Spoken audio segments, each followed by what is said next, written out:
அப்படின்னாங்க, இதை என்ன செஞ்சிருக்கிறாங்க, கடுமையாக்கி வைத்திருக்கிறார்கள். இது தேவையற்ற ஒன்று, அதனால நமக்கு மாற்று கருத்து இல்லை.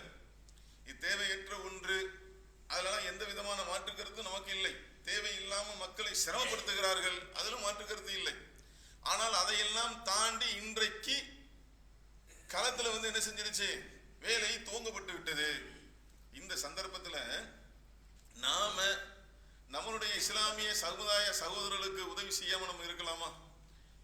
இன்னைக்கு இந்த ஒரு ஃபார்மை கொடுத்து, இந்த ஃபார்மை நீங்க ஃபில்அப் பண்ணி கொடுங்க அப்படின்னு சொல்லி கேட்கிறாங்க. நம்மளுடைய சமுதாயத்தை சார்ந்தவர்கள் அனைவரும் படித்தவர்களா? யாரோ கொஞ்சம் பேர் தான் என்ன செஞ்சிருப்பாங்க, படிச்சிருப்பாங்க. அந்த ஃபார்மை எப்படி வாங்கணும், எப்படி அதை ஃபில்அப் பண்ணணும் அதுவும் தெரியல. முதியோர்கள் இல்லையா, படிக்காத நபர்கள் இல்லையா? நம்ம என்ன நினைச்சிடக்கூடாது, ஏங்க இதனால என்ன அவ்வளோ பெரிய இழப்பு வந்துருமா? ஏன்னா நீங்க மார்க்க பீடிகள்லாம் சொன்னீங்களே, குரான் ஹதீஸெல்லாம் சொன்னீங்களே, இதுல நாங்க ஹெல்ப் பண்ணல, நாங்க உதவல அப்படின்னா மிக அளவுக்கு நஷ்டம் ஏற்பட்டு விடுமா? ஆமா, நஷ்டம் ஏற்பட்டு விடும். கண்ணு முன்னாடி பீகார் இருக்கிறது, எல்லா ஆதாரத்தோட தாங்க இருக்கு. கண்ணு முன்னாடி பீகார் இருக்கிறது. கிட்டத்தட்ட 68 லட்சம் வாக்காளர்களுக்கு பெயர்கள் நீக்கப்பட்டது. அதுல குறிப்பாக 38% இஸ்லாமியர்கள், முஸ்லிம்கள். யோசித்து பாருங்கள். மிக குறிப்பாக ஒரே தொகுதியில் 80,000 வாக்காளர்கள் முஸ்லிம்கள் பெயர்கள் நீக்கப்பட்டது. அப்ப அவன் நோக்கம் சரியில்லை, நமக்கு புரியுதா இல்லையா? அப்ப இந்த நிகழ்வு நடந்து கொண்டிருக்கக்கூடிய இந்த சந்தர்ப்பத்துல நம்ம உண்டு, நம்ம வியாபாரம் உண்டு, ஒரு யதார்த்தம் தாங்க அது, நம்ம மறுக்கல. எல்லாருக்குமே செய்யக்கூடாது என்ற எண்ணம் இல்லை, உதவி செய்யக்கூடாது நமக்கு ஏதாவது எண்ணம் இருக்கா? நம்ம சூழல், நம்ம என்ன சொல்லுவோம், பாய் நான் எங்க பாய், நானே ஒரு ஆளு, நான் கடையை திறக்கணும், கடையை மூடணும், என் வேலைலாம் தெரியல, எவ்வளவு தூரம் தெரியுமா, அங்க போயிட்டு வரதே பெரிய கஷ்டம், இதுல நீங்க வேற எப்ப எல்லாம் ஹெல்ப் பண்ண சொல்றீங்க, உதவி செய்ய சொல்றீங்க, அதெல்லாம் எப்படி பாய் சாத்தியம், நான் வீட்டுல இருக்கிறதே, வீட்டுல சாப்பிடுறதே பெரிய கஷ்டம் அப்படின்னா நம்ம சொல்லுவோம். ஆனா என்ன செஞ்சிடக்கூடாது, இந்த விஷயத்துல அப்படிலாம் முடிவு எடுத்துடக்கூடாது. நம்மால் எவ்வளவு இயலுமோ எவ்வளவு முடியுமோ, நமக்கு மறுமையில ஒரு கூலி இருக்குங்க, அது ஒண்ணு இருக்கு. நம்ம சமுதாய சேவை செய்யும் போது மறுமையில் நமக்கு ஒரு கூலி இருக்கிறது. இங்கே நம்மளுடைய சகோதரர்கள் அவருடைய உரிமையை, அநீதி இழைத்தவருக்கு உதவ வேண்டும் என்று அல்லாஹ்வுடைய தூதர் சொல்றாங்கல்ல, அதான நடக்குது. கொஞ்சம் தப்பினால் அவருடைய வாக்குரிமை நீக்கப்படும். சரியா ஹேண்டில் பண்ணலன்னு வைங்க, வெறும் வாக்குரிமைக்கு மட்டும் இப்ப கேட்கிறாங்களா, அதை தாண்டி குடியுரிமையை நிரூபிக்கும் விதமாக அவங்க கேட்கிற ஆதாரங்கள்லாம் இல்லையா? அப்ப நாம உண்டு, நம்ம வேலை உண்டு என்று ஒதுங்கி விடாமல் நம்மால் இயன்றளவு என்ன செய்யணும், படிக்காத நபர்கள் எவ்வளவு பேர் இருக்காங்க, பாமர மக்கள் எவ்வளவு பேர் இருக்காங்க, அவங்களுக்கு நம்மால் இயன்ற உதவிகளை நாம் செய்து நம்மளுடைய சமுதாயத்தின் ஒட்டுமொத்தமாக ஒருவருடைய பெயர் கூட இந்த வாக்காளர் லிஸ்ட்ல இருந்து விடுபடக்கூடாது. அதற்காக நாம களம் இறங்கி நம்ம உழைக்கணும் அப்படின்ற ஒரு முடிவுக்கு நம்ம வரணும். ஏன்னா நாமளும் கவனம் இல்லாம அக்கறை இல்லாம கடந்துட்டோம்னு வைங்க, அதான் பீகாரை மட்டும் மனசுல வச்சுக்கோங்க. அங்க நடக்கும்போது கவலைப்பட்டோமா, இதான் நம்ம யாருன்னா பக்கத்துல எல்லாம் நடக்கும்போது கவலைப்படுவோம், எங்க பாபர் மசீது இடிச்சுட்டாங்களாங்க, ரொம்ப கவலை.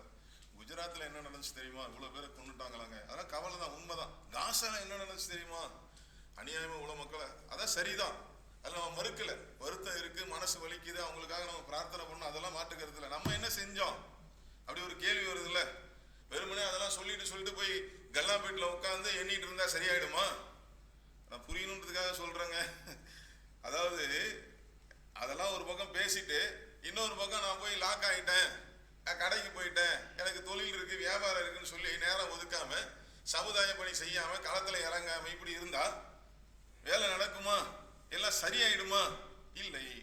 அப்ப நாம அத்தனை பேருமே என்ன செய்யணும், இதுல முனைப்பு காட்டி நாம் நமது பகுதியில எங்கெல்லாம் நம்ம வசிக்கின்றோமோ அங்கே நம்மளுடைய இஸ்லாமிய சகோதரர்கள் முஸ்லீம்கள் அவங்களுக்கு என்ன செய்யணும், நம்மால் இயன்றது, படிச்சிருக்கீங்களா அவங்களுக்கு நீங்க ஹெல்ப் பண்ணுங்க, எப்படி வாங்குறதுன்றதை சொல்லி கொடுங்க. அப்ப அதையெல்லாம் செய்து நம்மளுடைய இலக்கு எதுவாக இருக்க வேண்டும் என்று சொன்னால், என்னுடைய பகுதியை சார்ந்த, என்னுடைய முகலாவை சார்ந்த ஒரு இஸ்லாமிய இளைஞர்களும் ஒரு முஸ்லிம் சகோதரனும் ஒரு சகோதரியும் அவங்களுடைய பேரு விடுபடக்கூடாது, அதுக்காக நான் உழைப்பேன். எவ்வளவு நேரம் ஆயிட போகுது? அப்ப இதை கருத்தில் கொண்டு நாம் அனைவரும் களத்தில் நின்று உழைத்து அதற்கான நன்மையை அடைந்து கொள்ள வேண்டும். அதற்குரிய வாய்ப்பை அல்லாஹ் ஏற்படுத்தி தர வேண்டும் என்ற பிரார்த்தனையோடு என்னுடைய முதல் உரையை நிறைவு செய்கிறேன்.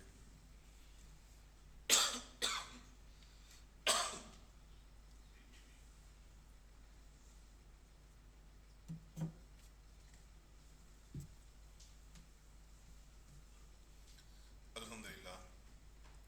எல்லாம் வல்ல அல்லாஹ்வின் நல்லடியார்களே, தற்போது நமது நாட்டில் எஸ்ஐஆர் என்று சொல்லக்கூடிய அந்த பணிகள், அதனுடைய பணிகள் நடந்து கொண்டு இருக்கிறது. நாம் எப்படி அதை அணுகணும், என்ன செய்யணும் அப்படின்னா, மிகுந்த கவனத்தோடு நாம் இருக்கணும். இதை மீண்டும் மீண்டும் நம்ம சொல்வதற்கு காரணம் என்ன அப்படின்னு பார்த்தீங்கன்னா, பொதுவாகவே அரசு சம்பந்தமான, அரசு ஆவணங்கள் சம்பந்தமாக இந்த விஷயத்திலாம் நமக்கு எப்படி இருக்கும்னு பார்த்தீங்கன்னா, நம்மையும் அறியாமல் இஸ்லாமிய சமுதாயத்திற்கு ஒரு சோர்வு அதில் இருக்கும். ஓட்டு போட கூட பார்த்தீங்கன்னா, காலையில் எதுக்கு போய்கிட்டு கடைலாம் பார்த்துட்டு வியாபாரம்லாம் பார்த்துட்டு அந்த முடிய நேரத்தில் நெருக்கமாக போவோமே அப்படின்னு சில பேர் முடிவு பண்ணுவாங்க. அதில் ஏதாவது அந்த நம்பர் ஏதாவது மிஸ் ஆகிடுச்சுன்னு வைங்க, அதுக்குள்ள டைம் முடிஞ்சு போயிடும். இப்படிலாம் இருக்குது பார்த்தீங்களா? இந்த ஒரு அலட்சியம் இதில் வந்துடக்கூடாது. அதான் டிசம்பர் 4 வரைக்கும் இருக்குங்க, நவம்பர் 4 டு டிசம்பர் 4 ஒரு மாதம், அதான் அது வரைக்கும் இருக்குங்கன்னு சொல்லிட்டு எப்போவுமே கடைசியிலே போய் என்ட்ரி போடலாம் நினைப்போம்ல, அந்த எண்ணம் இதில் வந்துடக்கூடாது. நாம் என்ன செய்ய வேண்டும் என்று சொன்னால், நமது பகுதியில் நம்மளுடைய பேர் இடம்பெற வேண்டும். அதுக்கு நாம முஸ்தீப் எடுக்கணும்.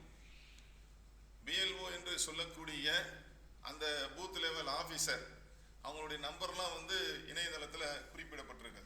நம்மளுடைய ஜமாத்தின் சார்பாக எந்தெந்த பகுதியில் யார் யார் பூத் லெவல் ஆஃபீஸராக இருக்கிறாங்க, பிஎல்ஓவாக இருக்கிறாங்கன்ற லிஸ்டெல்லாம் கூட நம்ம கொடுத்துருக்குறோம். நம்ம பகுதிக்கு அவங்க வரலாம் கூட, நம்ம வீட்டுக்கு அவங்க வரலாம் கூட, நம்ம அடிச்சு என்ன செய்யணும், அவங்கள்ட்ட ஃபோன் அடிச்சு அவங்களுக்கு நம்மள்ட்ட பேசணும். இந்த பகுதிக்கு எப்போ வருவீங்க, ஏன்னா எப்போ வராங்க என்பதை நம்ம முதல்ல என்ன செய்யணும், தெரிந்து கொள்ள வேண்டும். அதே போல நாம எந்த பகுதியில் கடைசியா எந்த வீட்டில், ஏன்னா சில பேர் இந்த வீடு மாறக்கூடியவங்களாம் இருப்போம், நம்ம வாடகை வீடு எந்த வீட்டில் இருந்தோமோ, எங்க இருந்து நம்ம கடைசியா ஓட்டு போட்டோமோ அந்த லிஸ்ட்டை தான் ஜெனரேட் பண்ணி என்ன செய்யறாங்க, நமக்கு அந்த இதில் கொண்டு வரும்போதே எஸ்ஐஆர் அந்த படிவத்திலேயே கடைசியாக நம்மளுடைய அந்த ஃபோட்டோ, கடைசியாக நம்ம எந்த வீட்டில் இருந்தோமோ அந்த அட்ரஸ்ஸு, அதை வச்சு தான் கொண்டாந்து விநியோகமே பண்ணுறாங்க. ஒரு வேளை நம்ம வீடுகள்லாம் நம்ம மாறி இருந்தோம், இங்கே நம்ம கவலைப்பட தேவையில்லை. கடைசியாக எங்கே இருந்தோமோ அங்கே நம்ம அந்த பகுதிக்கு எப்போ வருகிறார்கள், நம்ம ஆர்வத்தோடு இருக்கணும், கவனத்தோடு இருக்கணும், மிஸ் பண்ணிடக்கூடாது. நம்மளே அடித்து என்ன செய்யணும், அந்த ஃபோன் அடித்து விவரங்கள் கேட்பதற்குரிய வழிகள் இருக்கிறது. இல்லைன்னா அந்த கட்சியை சார்ந்தவர்கள் அவங்கள சில பேர் பொறுப்பாளர்களாக போட்டிருக்கிறாங்க, அவங்களை தொடர்பு கொண்டு ஒரு விழிப்புணர்வோடு நம்ம செயல்பட வேண்டும். அதே மாதிரி அதை எப்படி அந்த ஃபார்மை ஃபில்அப் பண்ணுறது, எல்லா விவரங்களுமே என்ன செஞ்சுருக்கிறோம், நம்ம கொடுத்துருக்குறோம். 2002 இல்லைன்னா 2005 அதில் நாமாவது அல்லது நம்மளுடைய பெற்றோர்கள் ஓட்டு போட்டிருந்தாங்கன்னு சொன்னால் மற்ற 11 ஆவணங்கள் கேட்க மாட்டாங்க அப்படின்னு ஒரு தகவல் இருக்கு. அப்போ நிதானமாக நம்ம என்ன செய்யணும், அதற்கு ஒரு நேரத்தை ஒதுக்கி, இப்போ நம்ம கேட்டோன்னு வைங்க, நவம்பர் 4 ஓடிட்டு இருக்குங்க, நம்ம சமுதாயத்தை பார்த்து ஒரு கேள்வி எழுப்பணும்னு வைங்க, 2002 2005 நீங்கள் ஓட்டு போட்டிருக்கீங்களா, இல்லை உங்களுடைய பெற்றோர்கள் ஓட்டு போட்டிருக்காங்களா, அதை போய் அவங்க எலெக்ஷன் கமிஷன் கொடுத்துருக்கக்கூடிய அந்த ஓட்டு லிஸ்ட்டில் போய் நீங்கள் செக் பண்ணீங்களான்னு கேட்டால் சமுதாயத்தில் எத்தனை பேர் பண்ணியிருப்பாங்கன்னு நினைக்கிறீங்க? இதுலேயும் என்ன இல்லை, ஒரு விழிப்புணர்வு இல்லாமல் இருக்கிறது. அப்போ இதில் நாம் என்ன செய்யணும், முனைப்பு காட்ட வேண்டும். ஏன்னா அவன் என்ன செய்கிறான்னா, அந்த சிஏஏ, என்ஆர்சி, என்பிஆர் அதனுடைய ஒரு மறு உருவமாக, வேறு ஒரு வடிவமாக இதில் கொண்டாந்து, ஏன்னா வளமையாக திருத்தக்கூடிய வாக்காளர் பட்டியலில் வளமையாக திருத்துவாங்கல்ல, அந்த ஒன்று இல்லைன்றது தான் தகவல். அப்போ அதை முறியடிக்கும் விதமாக நம்மளுடைய சமுதாயம் முழு கவனத்தோடு மிகுந்த விழிப்புணர்வோடு செயல்பட வேண்டும் என்பதை சொல்லி என்னுடைய உரையை நிறைவு செய்கிறேன். வாஹிர் தவானா அல்ஹம்துலில்லாஹி ரப்பில் ஆலமீன். அஸ்ஸலாமு அலைக்கும் வரஹ்மத்துல்லாஹி வபரகாத்துஹு.